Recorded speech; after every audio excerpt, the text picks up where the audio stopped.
All right, let's go. All right, so this is section 3.1. This is on finding relative and absolute extrema. We're going to talk in general first about what extrema are. And we're going to just start with a picture. It's always good to start visually. So we have a curve. There are several hills and valleys on this curve. There are two types of extrema. You can have a relative or local extremum, and you could have an absolute extremum. So this point right here, just take a guess. Do you think that that point is a relative extremum or an absolute? Relative. Wow, that was very good. It is a relative. I think we learned this last year. And is it a maximum or a minimum? Maximum. Max. This is a relative max. And some people also call this a local max. The reason it's called a relative max is because it's the king of the hill. It's the highest point relative to the points on either side of it. So if it looked to the right or to the left, both points on either side would be below that point. Does that make sense? Okay, so it's a maximum relative to the points on either side. It can also be called a local max because it is the maximum value for that local region. So if we picked just kind of a small region around this point, that would be the highest value. All right? You will see the College Board will use relative max or local max interchangeably. So sometimes they'll call them relative, sometimes they'll call them local. But just know that relative and local mean the same thing. I will always call them relative because that's just the habit I have. But you can, either one is fine. You might see local on a test, you might see relative. Okay, this point right here. What do you think that one is? Relative min. That is a local or relative min. When I abbreviate, I say rel min, right? Rel for relative. Rel min. All right, this point right here. Ooh, very good. This is an absolute max. Could it also be a relative max? Yes. Is it the highest point relative to the points on either side? Yeah, you can be both. So it's an absolute max and it's a relative max. Yes? If you have like a point where there's like a hole and a point all the way up there, can that be like an absolute max, or does it have to be like part of the continuous function? Point, like not a hole, but a dot? Yeah, like a dot that's Oh, like say we had a function like this, with a hole and then a dot up here. Yeah. Yep. That would be the absolute max. Alright. Technically, it would not be a relative max. Relative, I think you have to be, the function has to be continuous. Okay. Yeah. Can you have But a yeah, hole certainly and be have the- an absolute maximum? Or relative is one? Oh, like could this be, like say this was actually the top of the hill like that? Yeah. No, there has to be a point there. Okay. Yeah.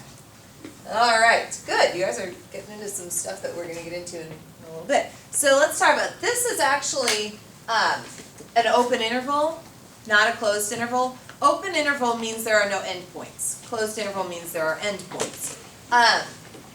Is there an absolute minimum for this function? No. No. There has to be one specific lowest y value for there to be an absolute min. Right? So negative infinity is not a specific y value. Yes? Would an absolute limit be like No, we're not going to go there. Yeah. All right. Let's talk about closed intervals. So this is a closed interval. A closed interval just means it has endpoints. It has a start and it has a stop. So, tell me about that point up here. Absolute max. It is the absolute max. Is it a relative max? No. Ooh, wow. Why not? There's no point on the other side. Wow, that's really good. You're absolutely right. This is an absolute max only. It is not a relative max, because in order to be a relative max, you have to have points on both sides. You cannot be a relative max at an endpoint. All right, what about this point down here? Absolutely. And relative. That's an absolute min, Not a relative. and it's a relative min. Very good. What about this point right here? That's just a point. That's just a point, right? It's a fancy Just a point. point, okay. Yes, all right, that's nothing. All right, what if we took the graph and instead of having endpoints, we had holes there, And they're nothing. okay? Absolute minimum. Well, we still have this, so this is still an absolute You have abs and rel. and a relative, yep, min. Is there a relative max? Is there an absolute max? No. And the reason is, even if you knew what the y value was for this missing point here, you would not be able to name the y value that comes right before it. That's the beauty of real numbers, right? Integers, I'm way off the screen here, but integers are great because you can always name the next one, right? If I tell you 5 and said, what's the next integer, you could tell me 6, right? That's why they're called a denumerable set. They're countable. You can name the next one.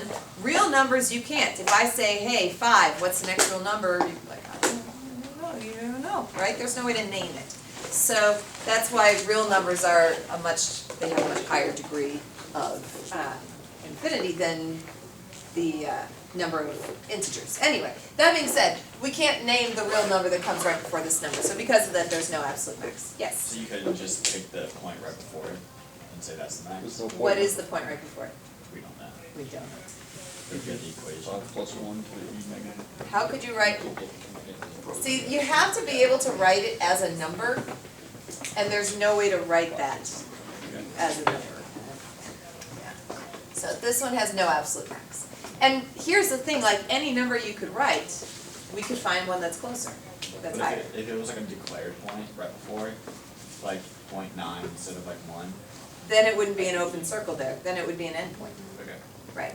Yeah, there's a difference between an endpoint and an open circle, right? An endpoint has a specific stopping value. Even if it's at 4.986, it still stops. An open circle means that the function continues to get closer and closer, but never actually hits that point. There's a hole there. Isn't that weird? Like, I know it ends, but yet it doesn't, right? So, anyway. Okay, so that being said, a couple other little side notes before we write down theorems. Just zoom in a little bit. Okay. All right. So greasy. Absolute extrema are y values only. Y values. They are only y values. They are not ordered pairs. Absolute extrema are y values only. Each function, every function will have either 0 or 1 absolute max and 0 or 1 absolute min. You cannot have more than one maximum value and you cannot have more than one minimum value. You can have a max that occurs in multiple spots. So you can have a function that goes like that, where say this is like -2, 5, and this is 2, 5, right? You can have a maximum value that occurs in multiple places, but the max of this function is 5, right? It is the y value only, right? If they said, hey, what's the max value of a function? It has to be the y value, not the x value, the y value, right? It's not an ordered pair, it's just the y value.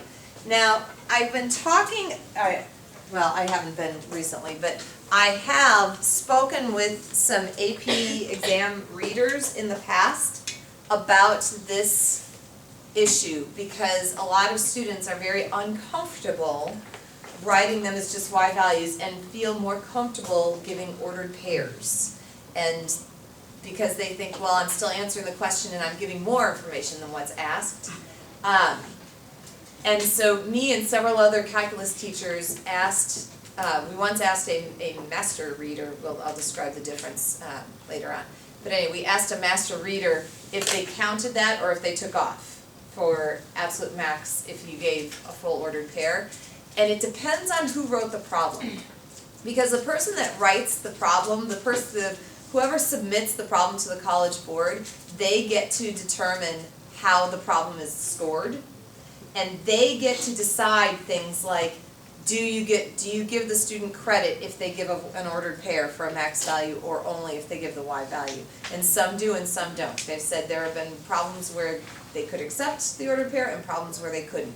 So you're to be on the safe side, just give the Y value. All right, when you're asked for a max or a min, you just give the Y value. This is only for absolute. By the way, if it says, hey, what's the maximum value, they mean absolute max. If they want to know the relative, they'll use the word relative. But if they just say, hey, what's the maximum value, they mean the absolute maximum value. For the relative max, can you still use the Y value though? Relative, you always give ordered pairs. Because relative, they're all over the place, right? Like, we have multiple relative maxes here, different Y values, different X values. Relative are always given as ordered pairs. But absolute, only Y values. Who Yes. writes the problem? Yes. Who writes the Professors. Math professors. Have you ever written one? No. Why not? That'd be Never so cool. really wanted to. And you could point it and be like, that's mine. You should do it. And you can only solve with the price table. Yeah. Make up your own rules. Maybe someday. And then only teach us, so that we'll be the only class that gets it. Make it worth like 100 points.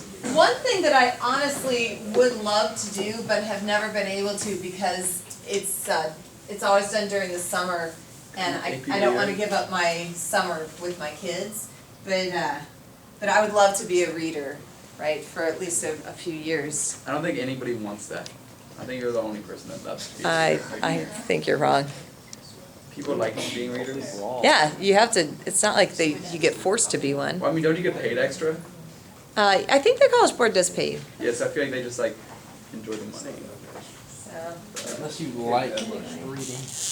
you learn a lot from becoming a reader. Right? Everyone says that that's a really valuable experience to become a reader. Maybe I should become a reader. Now, to do it, you have to have taught AP Calculus for at least 3 years, right? Probably not going to be a reader then. So teach AP Calculus for 3 years first, and then you can be a What if I reader. become a reader for every single subject? You'd have to become certified to teach all those subjects. I could do That's that. like Morris Okay. from Hopewell. Okay. Yours are All right, like- so we have some theorems to write down. The first is the Extreme Value Theorem. So far, you guys have technically only learned one theorem because we never got to squeeze theorem, right? So what is the only theorem you guys have learned so far? Postulate. I don't know. Oh, I just remember that word. it's like IVT. Yeah, very good. The IVT, which stands for, anyone remember the words? Interesting value. Intermediate value theorem. The intermediate value theorem is called the intermediate value theorem because it deals with values that are in between the endpoints. I don't know if you remember this, but we had to find K, we had to show it was in between the endpoints, right? Now, we're doing the extreme value theorem, which is the highs and lows, the maxes and mins of a function. Are we ever going to go back and learn squeeze theorem? Yeah, maybe.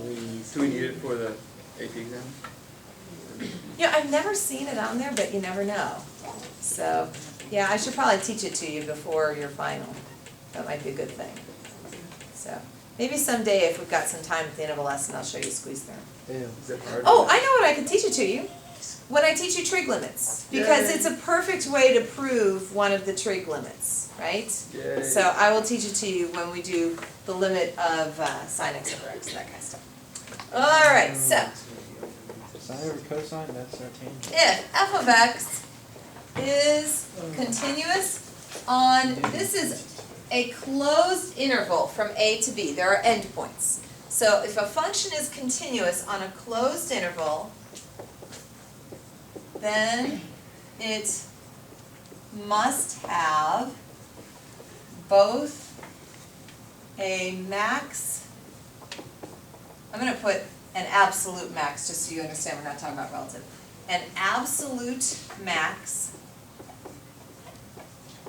and an absolute min on that interval.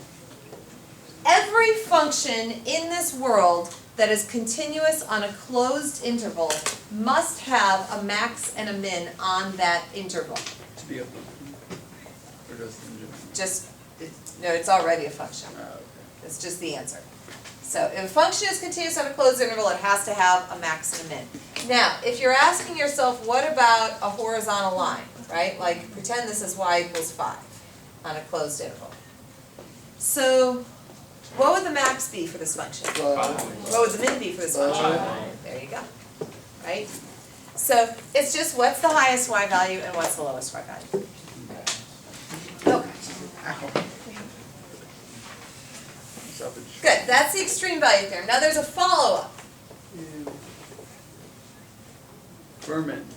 Fermat. Oh. Something You know, amber different. from French. Okay, Fermat's theorem. Now Fermat had a lot of theorems. I don't know if this one has its own special name, but it's I've always just called it Fermat's theorem. So if f of x His theorem. is continuous on AB. So it has the exact same requirements as the extreme value theorem. So we already know that f of x has a max and a min. But this goes on a little further. Then the absolute max and min must occur at either a critical number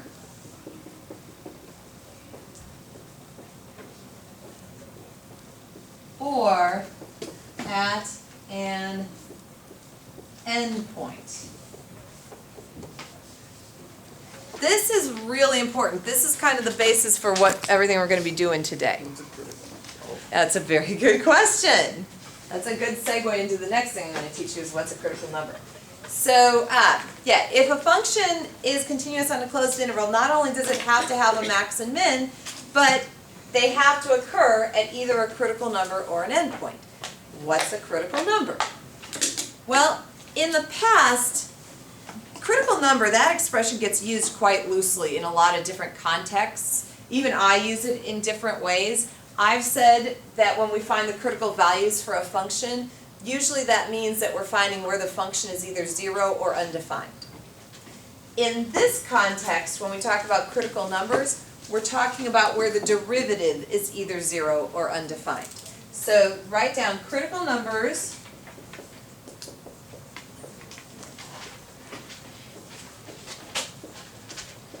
These are the x values, they're always x values, in the domain of the function.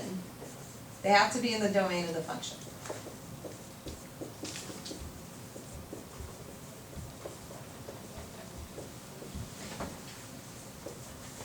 Where the derivative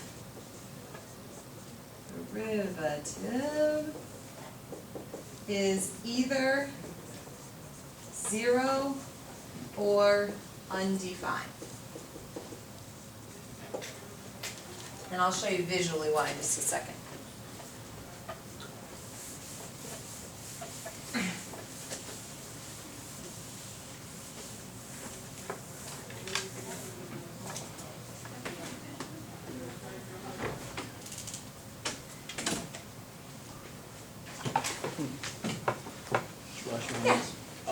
What would happen if you had like an absolute max that was higher, like say like 7, and then you had two relatives that were like at the same like y value? How would you? Actually, no. Let's do the question. Let's answer my question. Did you? Yeah. Okay. Or no Okay. stupid questions. So anyway, let's say we've got a function that is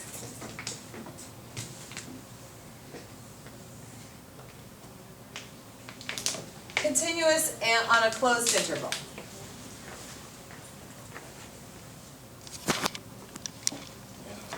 You should make smiley faces out of your function. Make smiley faces out of the function. It would make math a lot more fun. Alright, where is the max for this function? On the left. On the left. There's the absolute max, which happens to also be at an endpoint. The absolute min is Down there.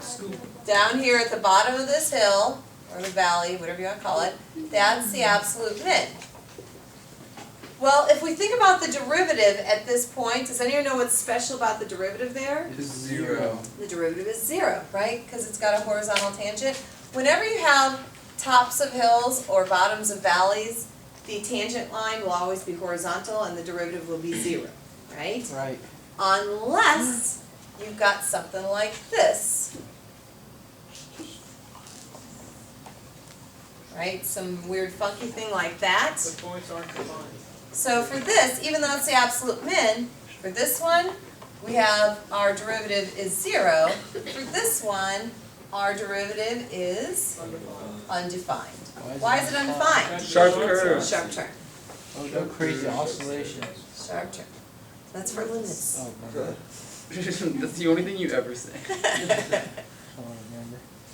I like the word. So, your extrema, your maxes and mins, will either be at an endpoint or they'll be at a spot where the derivative is 0 or undefined. Don't worry, we're going to get into examples. Just one more little thing to write down, one more thing for notes. Today, there are no relative extrema in your homework, but we are going to put down one quick thing about relative extrema. All right, so let me make sure all right. Relative extrema will always occur at a critical number. Relative extrema cannot happen at an endpoint. Right? You can't have a relative max or min at an endpoint because you need points on both sides. So they will always be at a critical number. Note, here's a little side note, not every critical number is a relative extrema. So every relative max or min will occur at a critical number, but not every critical number is a relative max or min. So if you have 5 critical numbers, maybe 3 of them might be maxes and mins, and 2 of them might just be random critical numbers. So you can have a function that goes horizontal and then continues, where this point has a derivative that's 0, but it's not a max or a min. You know what I'm saying? Okay. Alright, so they'll all occur at a critical number, but not every critical number is a max or min. Alright, everyone have this? No. No. Okay. Because it's time to start practicing. I don't believe in practice. I just believe in perfection.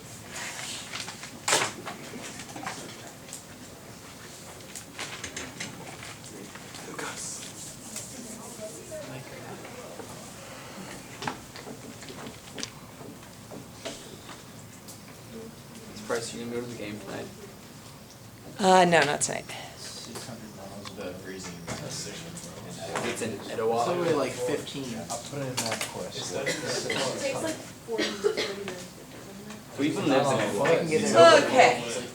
I don't know a single person from there. Okay, the same directions are gonna go. We're gonna do 3 examples. We're gonna use the same directions for all 3, alright? So here's our directions.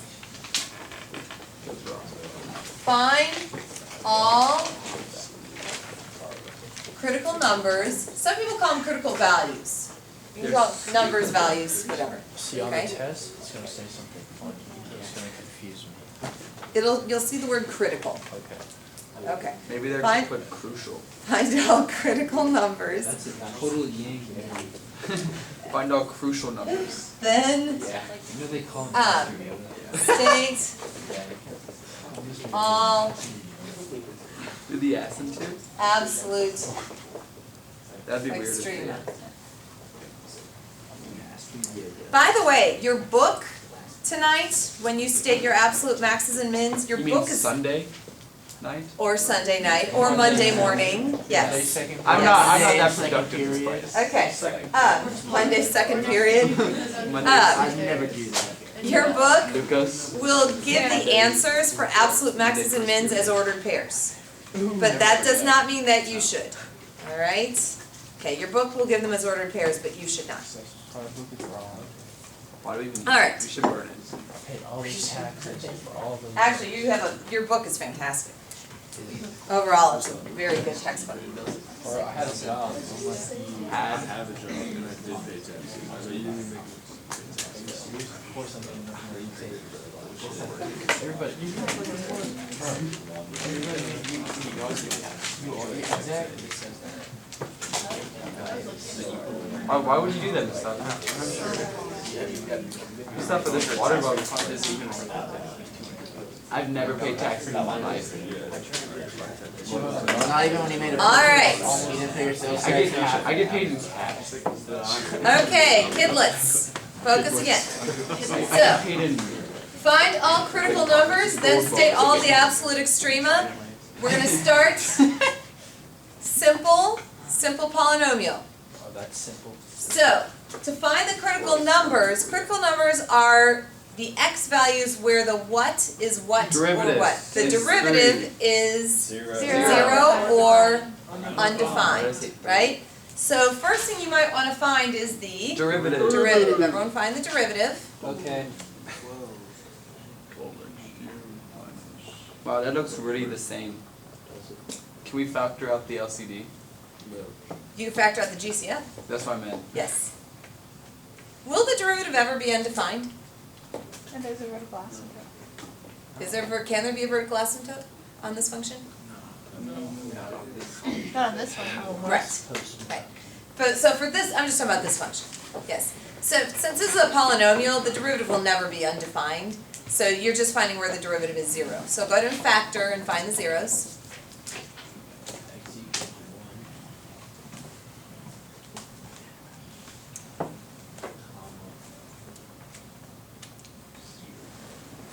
Mustafa, can you please not think out loud?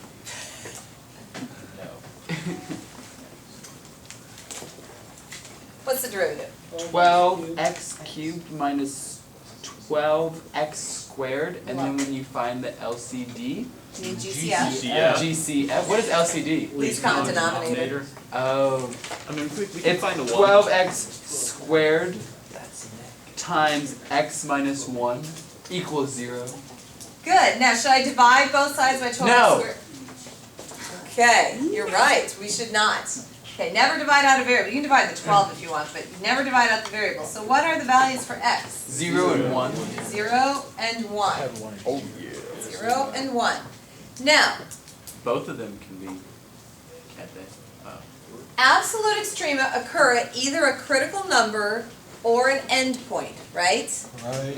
Now, because of that, if we remember, absolute extrema are the highest and lowest y values on the function, right?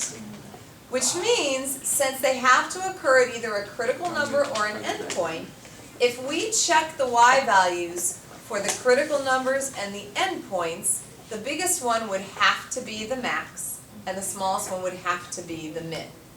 Now, absolute extrema on a closed interval occurs more often in the free response portion of the AP exam than almost any other topic. It's usually there at least twice and oftentimes as many as 4 times within those 6 problems. So, which is a lot for one specific topic. So this is a really important thing to learn and to be able to do correctly. I'm going to show you what I'm going to look for, and I want you to do this, all right? So just let me be your guide. I want you to write the word test. I know that seems Test. frivolous, but I want you to do it. I want you to write the word test. New stuff Right. fails. Always. Alright, this is your justification for these. They're gonna be looking for this. They won't look for the word test, but if you write test, then they'll, because the first thing to do is they'll say, did you test your critical numbers and your endpoint? So we always write the word test.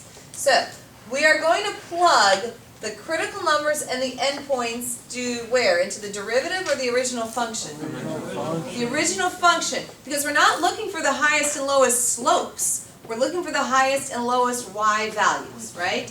So we want to check f of 0, f of 1, and f of 2. Now, in this problem, this was a really nice, cute, simple one because it just happens to be the nice little 3 integers that fall in that interval, right? They won't all work that way. So you will have critical values of -2/3, you'll have endpoints of a half, whatever.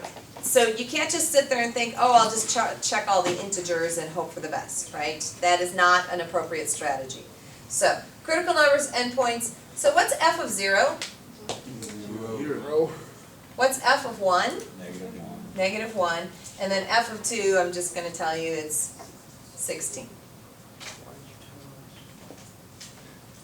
So for this function, what is the max? 16. It is 16. It's not an ordered pair, it's 16. just 16. If you write an ordered pair, I'm going to take off. What is the min? -1. And 0 is nothing. And 0 is just a point. Wait, so when we're solving It's it, actually an endpoint. solving the derivative for 0 and it gives us like 3, would we just not even test it because it's not in the close? Very, very good. Yes, that is. Did you guys all hear that? Nope. If you happen to get a critical number that's outside of your interval, do not test it because we're only interested in the highest and lowest values inside the interval. Right? Do you understand that? Okay. All right, good. Let me give you another function. I could swallow this entire water bottle. All right, we're going to take it up a little notch each time. So here's the next notch. We're going to do f of x equals x minus 1 to the 2/3 Yes, that's it. on the interval from -1 to 0. All right, so x minus 1 to the 2/3. Everyone, what should you do first? Change it. You rub a baby on it. What's the very first thing you should do in order to find the critical numbers? Find the derivative. You never knew that? Let's just Everyone differentiate this function, please. I think that's chilly. Wow, real bad. You could just find a baby, just start like rubbing it on the It cheek. tries to find the nipple. The rooting reflex, bro. You ever heard of it? We're talking about psychology over here. Maybe you should just butt out. Stay over there. It's for the smart people over here. Hey. Sorry, the people that took AP Psych. Jacob doesn't have Somehow that doesn't, I don't know if there's a direct correlation.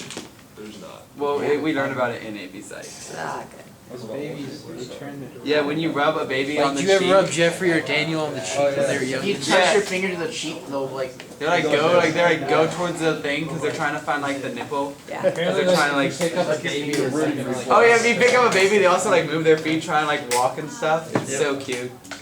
I wish I had a baby. I wouldn't trust them. I do not wish I had a baby.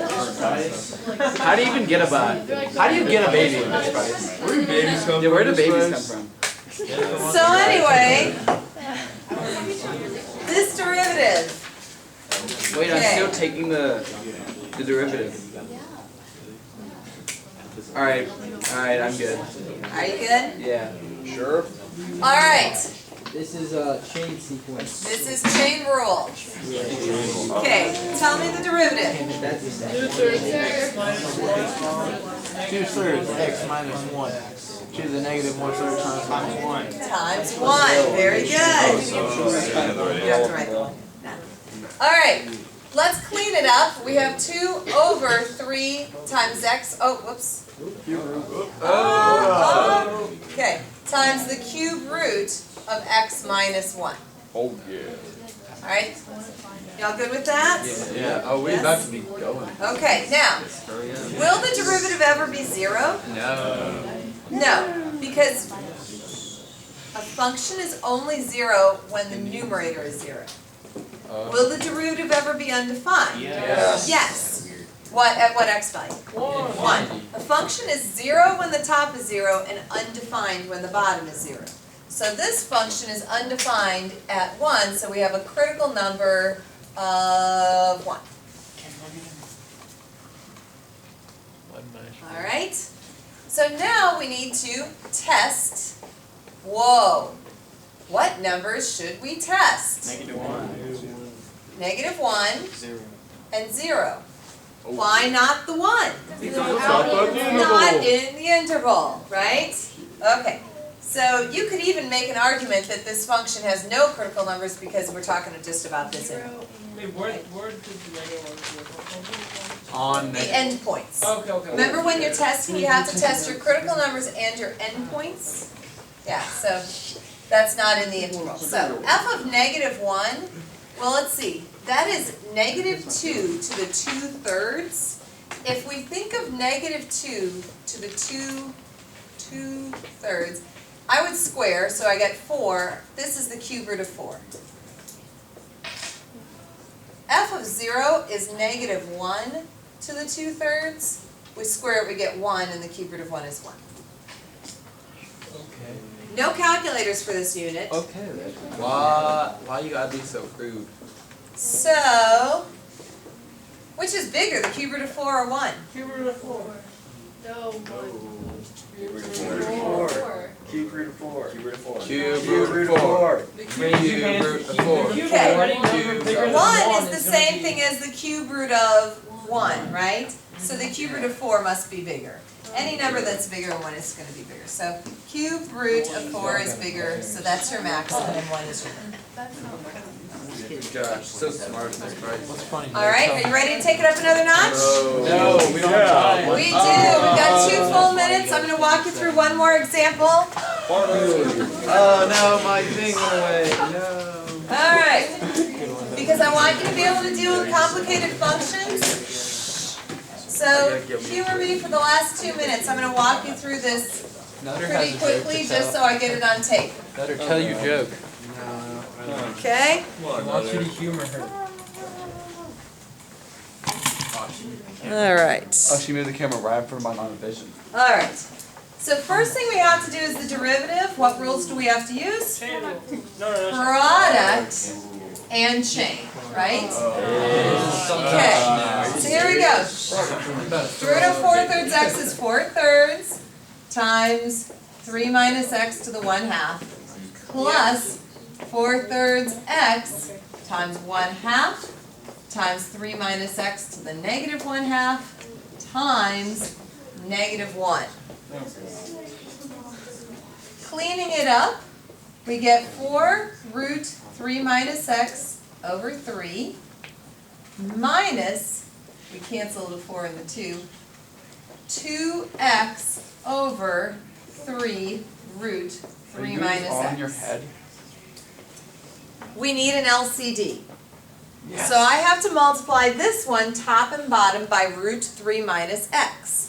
So I end up with 4 times 3 minus x minus 2x all over the LCD.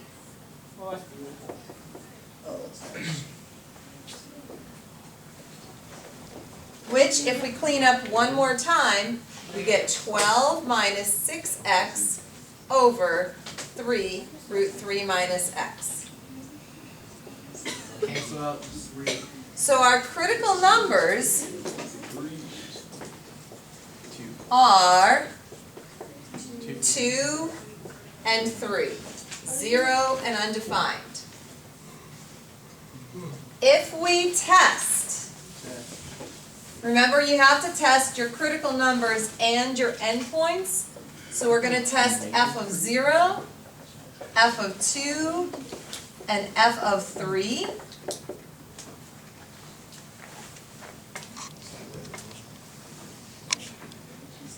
Okay, 0 is 0. F of 3 is 0. F of 2 is 8/3. So our max is 8/3 and our min is 0. Did you do all that deriving in your head? Well, I did it as, I mean, I did it as That's we pretty walked through it. impressive. Okay, yes, Andrew. If you only have like one absolute min or max, do you want to write the point or do you want to write the Y value all